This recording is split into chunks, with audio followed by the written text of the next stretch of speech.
আমার জীবনের যত অর্জন আমি করে দিতে পারি বর্জন, যদি ফিরে পাই মাকে।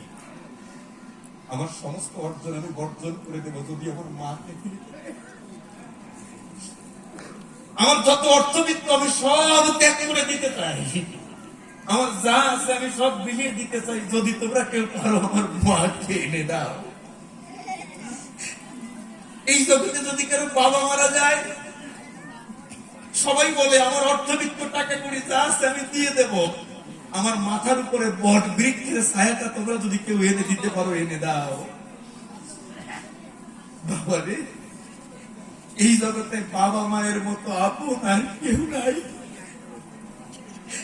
আমি ব্রিটিশ প্রায় আসলে একটা কথা বলি কি জানেন, এই জগতে আমরা 3 বেলার পরিবর্তে যদি 2 বেলা খাই তাহলে আমরা গরিব না। যদি আমার বাড়িতে অভাব থাকে আমি গরিব না। আমি 3 বেলা খেতে পারি না, 2 বেলা খাই, আমি গরিব না। একটা মানুষ তখনই গরিব হয় যখন এই জগতে তার মা থাকে না। একটা মানুষ তখন গরিব হয় এই জগতে যখন তার বাবা থাকে না। একটা সন্তানের সব থেকে ভরসার জায়গা, সব থেকে আস্থার জায়গা, এটা হচ্ছে তার বাবা মা। গরিব না, এত খাটাখাটি করবেন, এত বাইরে থাকবেন, যে কয়টা দিন বাবা বারান্দায় ছিল, গরিব না, বাড়িতে রাত্রে যখন যেতেন বাবা জেগে থাকতো, আমার ছেলেটা কোথায় গেছে, এখন বাড়ি আসবে। স্ত্রী ঘুমিয়ে আছে কিন্তু বাবা ঘুমোতে পারে না।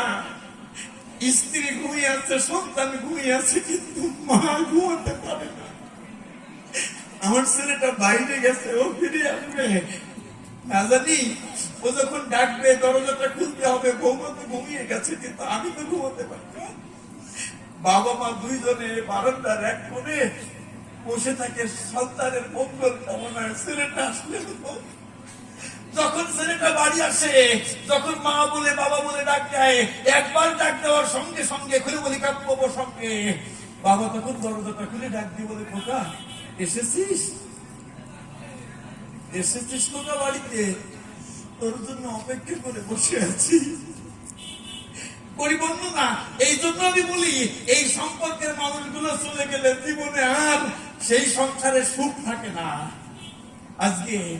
আজকে শকুনি ডাক দিয়ে বলছে তাই, আজকে আমার বাবা চলে গেছে, আমার 100টা ভাই চলে গেছে, আমি তো কোনো অন্যায় করি নাই। হে গোবিন্দর অসময় তুমি আমার কথা বলবে, তুমি যদি থেকে থাকো আমার এই ভাই হত্যা, এই পিতৃ হত্যার প্রতিশোধ আমি নেব। আমি প্রতিজ্ঞা করলাম, অন্তরেতে আছে ভাব, আমি আমার ভাই হত্যা, পিতৃ হত্যার প্রতিশোধ নেব। এক এক করে ভাইদের সবাইকে কথা দিয়েছিল, সেদিন সে প্রতিজ্ঞা করেছিল, অন্তরেতে আছে ভাব, আমি পিতৃ হত্যা, ভাই হত্যার প্রতিশোধ নেব। মা আর একটা কথা কথার ভিতরে বলে যায়, আমি তো ভালো গাইতে পারি না, তবে এই একটা মেসেজ আমি সবাইকে সবসময় সমাসনে দেই। সেইটা কি জানেন, আমি প্রীতিশ আপনাদের ছেলে হই, আপনাদের চরণে একটা মিনতি রেখে যাই। আমাদের সমাজের বড় দুর্দশা, গুরুজন বর্তমান মান্য পায় না, পিতা মাতা দুটো ভাত পায় না, তাদের আমরা ভালোবাসা দিতে পারি না।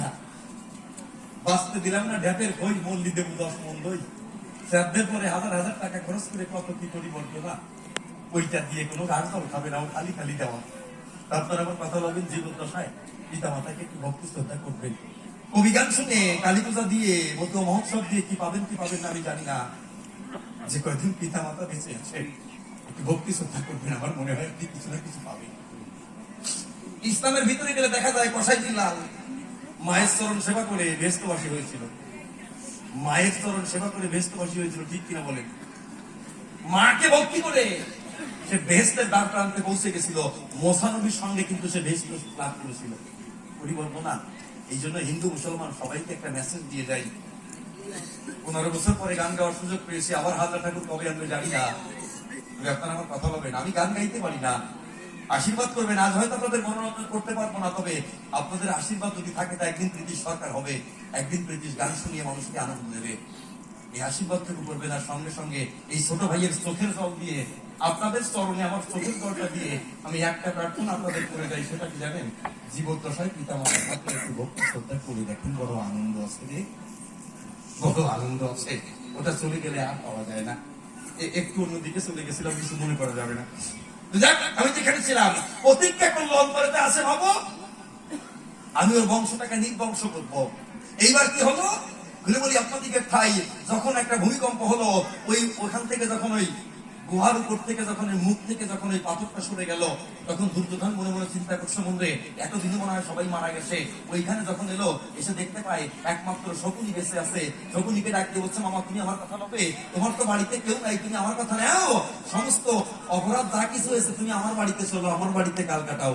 শকুনি তখন ডাকতে বলেছে, অন্তরেতে আসে ভাবো আজকে তোর সংসারে সুস্থ হয়ে ঢুকবো, আমি একদিন ফাল হয়ে তোর বংশটাকে নির্বংশ করে দেবো। আজকে তুই যেমন আমার বংশটাকে নির্বংশ করে দিলি, অন্তরতে আছে ভাবো তোর বংশেরও সবাইকে আমি শেষ করে দেব। তাহলে পাপ করলে সে পাপের সাজা জামাই নিতে হবে, যেই হোক না কেন পাপের সাজা আমাকে নিতেই হবে। এটা আমি করি আর আপনি করেন, পাপের সাজা ভগবান দেবেন। কেন জানেন, আপনারা যখন আমাদের দিবঙ্গত স্যার যারা আছেন, আপনারা আমাদের বীজগণিত করাতেন।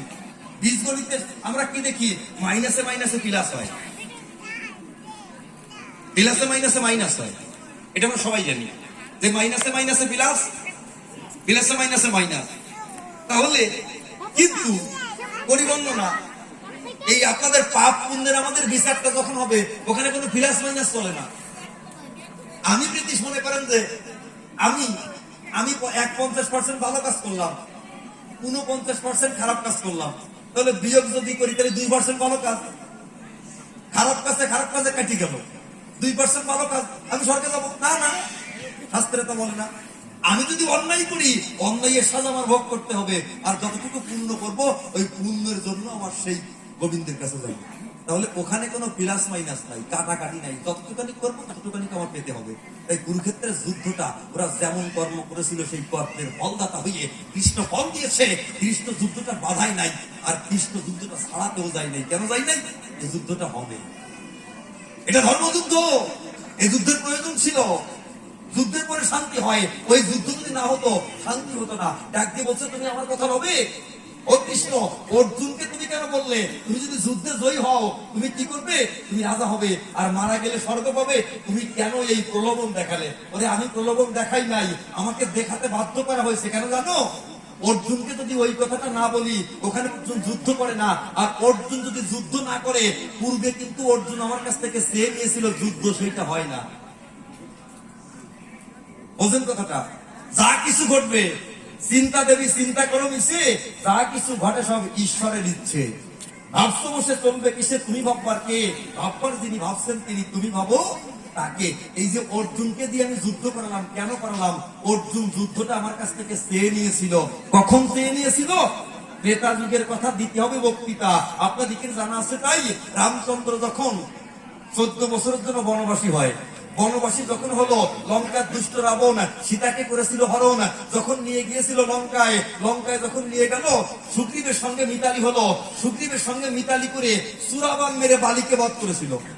সুরাবান মেরে যখন বালিকে বধ করে, বালি ডাক দিয়ে বলছে রামচন্দ্রের বছরে মৃত্যু সজ্জায়, বলছে প্রভু তুমি আমাকে সুরাবান মেরে বধ করলে, সুগ্রীবের সঙ্গে মিতালি করলে, কেন করলে? সীতা মাকে আনার জন্য, রাবণকে বধ করার জন্য। তুমি জানো না, সুগ্রীবের সঙ্গে মিতালি করে তোমার কোনো লাভ হলো না। তুমি যদি আমার সঙ্গে মিতালি করতে, তুমি জানো না আমি কে, আমার বাহুতে কি শক্তি। রাবণের সঙ্গে আমার 7 বার যুদ্ধ হয়েছে, আর আমি রাবণ রাজাকে 7 বার সমুদ্রের জলে চুবিয়েছি। তুমি যদি আমার সঙ্গে মিতালি করতে, আমি একাই রাবণকে পরাজিত করে মা সীতাকে তোমার কাছে এনে দিলাম। আমি মরে যাচ্ছি, আমার কোনো আপত্তি নাই, তোমার দুঃখ থেকে গেল আমার এই বাহু শক্তি, আমার যে কত বড় শক্তি, এটা জগতের কেউ জানতে পারলো না। তখন রামচন্দ্র ডাক দিয়ে বলেছিল, অন্তরতে আছে ভাবো তোমার বাহুতে যে শক্তি, এই শক্তির পরীক্ষা আমি তোমাকে দেখাতে দিতে বলবো। তবে এ যদি জন্মে নয়, এর পরবর্তী লীলায় তারপর যুগে আমি যখন কৃষ্ণ হব, তুমি আজকে যেমন ইন্দ্র অংশে বালি হয়েছ, সেদিন তুমি ইন্দ্র অংশে অর্জুন হবে। ইন্দ্রের পুত্র অর্জুন, তুমি সেদিন ইন্দ্র অংশে অর্জুন হবে। আমি তোমার রথের সারথি হয়ে সত্য কথা বুঝাই পেয়ে আমি তোমাকে দিয়ে যুদ্ধ করাবো, তুমি আমার কথা রবে। সেদিন তুমি তোমার এই বাহুর শক্তি জগতের সবাইকে দেখাতে পারবে। তাহলে পূর্বে যদি জামাই আমি কথা দিয়ে আপনারে যে একবেলা গান আমি শুনবো, এইবার আমি যদি আপনারা গান না শুনাই, তা চার দোকানে আপনি কবেন না যে আমার ছাত্ররা অমানুষ হয়েছে, কথা দিয়ে কথা রাখে না। তাহলে আমি কৃষ্ণ রামচন্দ্র কথা দিয়েছিলাম তোমার এই বাহুর শক্তি আমি একদিন জগতে প্রচার করব।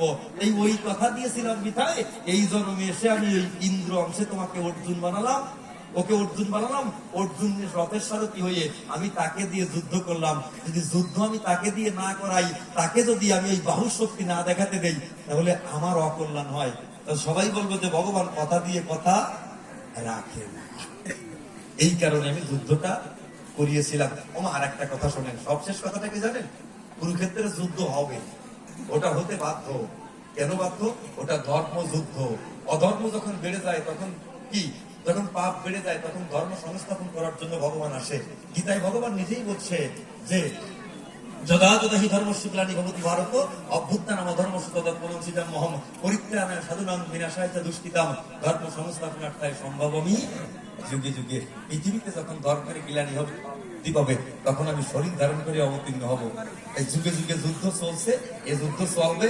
আমাদেরও যেমন এলাকায় যুদ্ধ চলতেছে, এই যুদ্ধ চলবে। এই যুদ্ধ করতে করতে আমরা মরবো, মরার পরে শান্তি হবে।